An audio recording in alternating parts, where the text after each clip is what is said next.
All right, welcome back to this wonderful channel where we bring you back-to-back update and information as it is hot. In case you have not joined our social media handle, what are you waiting for? Kindly go ahead and subscribe to our channel, like, comment, share, and also remember to on your notification button so that whenever our news is dropping, you go be the first. We'll collect them. The Prime Minister of the Biafra Republic government in exile, Mazi Simon Ekpa Wanjoko, has dropped another bombshell as he dey share, as he dey be, according to him. For me, I don't like being biased in my analysis. I've tried to follow the Prime Minister of the Biafra Republic government in exile, Mazi Simon Ekpa Njoko, or Madike II of Ndibo, very closely. Looking at his analysis and his plans and the way he is moving, the kind of calibers of people that he's moving with, checking his cartels, seeing the professors of education, doctors in their profession, and the rest of them. And, it makes me to wonder, and sometimes I do like to imagine, where is Ekpa going? What is the future like? As bright as the future, how Ekpa explains the future, how the Prime Minister of the Biafra Republic government in exile, I will drop his one of his videos, so that you can listen to him and see, how Ekpa tries to bring light, to what seems to be darkness, how he tries to, lighten up, a darkened place, and how he tries to throw light to show, what the nation of Biafra will be like when it has been finally actualized. And sometimes, it makes me wonder in a way. I look at Igbo as a people. I look at their potentials. I look at their talents, the genius. Do you know every Igbo man is a genius? You might not know this one, but anywhere you are and you are an Igbo person and you are listening to me, just look inside of you and you find out there is this thing about you and hustling. There is this thing about you and having a comfortable life. There is this thing about you and having a good life. And some Igbo, you might see them, they will say it is whether by hook or crook. They just want to be fine. They just want to live a better life. They just want to live a fine life. And you compare the Igbo themselves with another tribe, and you find out the Igbo people are the only tribe that can make money in your country and still invest there, live a good life, buy a land there, still build companies in your land, in your city, in your town, in your state. That's how Igbo people live. But I have not found any tribe like that as long as the world is concerned.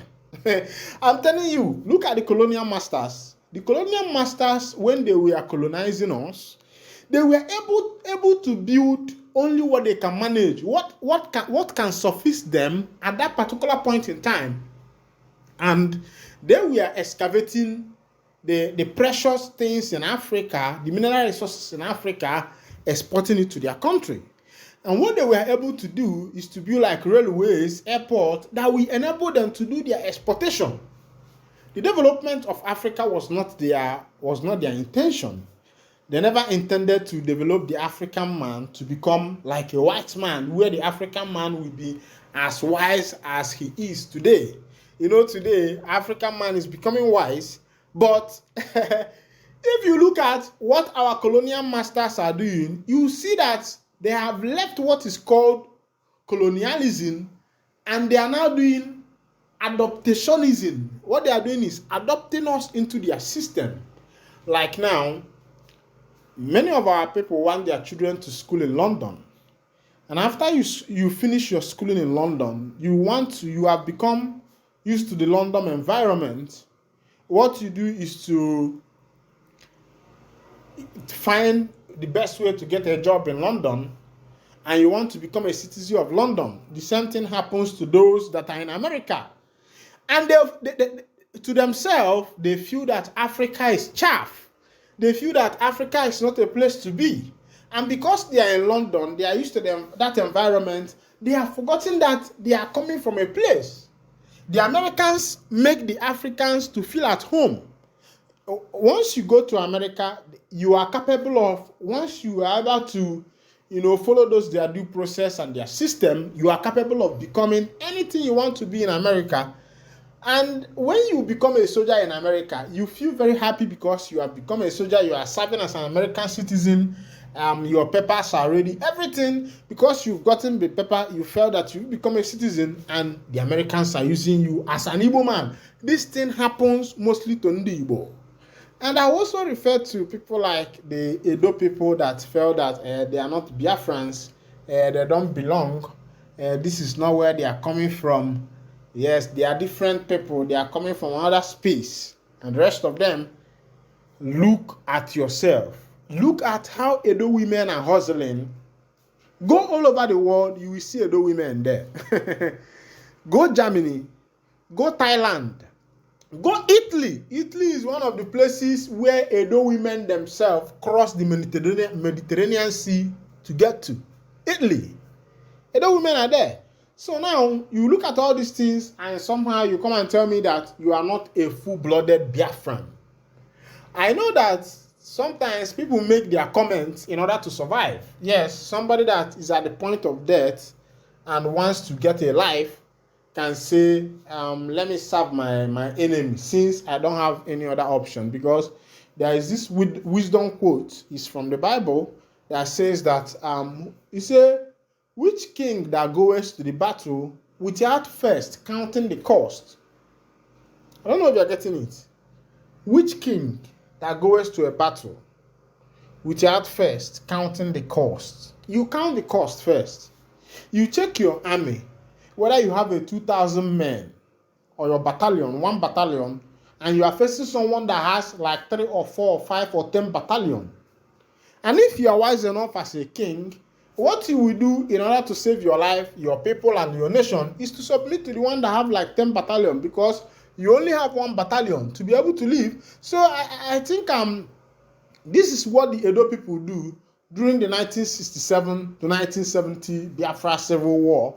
They just wanted to save their life. But for Edo man, an Isha man, to come out and tell me that you are not a full-blooded Biafran, and a Sekiri man, Ijo man, River State man, Delta State man, Edo State man, to come out and say, I am not a full-blooded Biafran. It means that they have not been able to read the history of migration. One thing that the white people have been able to hid from us is that the Africans does not have a history. As an African man, you don't have a history. But the white man will be able to tell you the history of London, how London came about. But how can we find our history as Africans? It is through our artifacts, our genealogy. If the white man says that the Africans does not have a history, we ourselves can prove to the white man that technology have emerged, and the black man also is part of the technology, and through our genealogy, we can trace back where we are coming from. Through our genealogy, we can trace back where we are coming from. Through our genealogy, we can trace back where we ourselves are coming from. So that's just it. If the white man says, the black man, you don't have a history, you don't have where you are coming from, you cannot trust yourself, we can also go back and say, yes, now technology has emerged and we can become who we want to be. Meanwhile, still remember that you are still on Emizari's News/Gist TV, where we bring you the back-to-back update. Buhari extradition, Kanu was a favor. We did have eliminated him. The government of the Muhammadu Buhari administration, they say they do Mazen Nnamdi Kanu a favor. According to them, they say they had the power to eliminate Mazen Nnamdi Kanu in the DSS custody, but they never did that. They left him. According to them, they say that is the part of the favor they did to the leader of the indigenous people of Biafra. And my question is, because you are in a government, does it mean that you have the power to eliminate someone outside of the law, or to become the law by yourself and judge by yourself? Of course, every nation has a constitution, and even in that constitution, there is also other backup constitutions that back up a nation's constitution that shows that that nation is practicing democracy. And if you come back to Africa, what we have in Africa is democracy. Most of the African countries, in Nigeria in particular, and it is called the government of the people by the people. And when you are running a democratic system of government, it means that the people by themselves will decide. The people by themselves, by their right of franchise, will decide who is going to become their leader. But what we see in Nigeria today is something that is opposite. Meanwhile, don't touch the dial. Still remember that you are still with your one and only Nyokopus Master on a Misery News / a Misery Gist TV, where they bring you back-to-back update and information. And if this is your first time of joining us on this wonderful channel, kindly go ahead and subscribe, like, comment, share, and also remember to on your notification button so that whenever our news is dropping, you will be the first to collect it. Thank you for listening. God bless you plenty, and marvelously.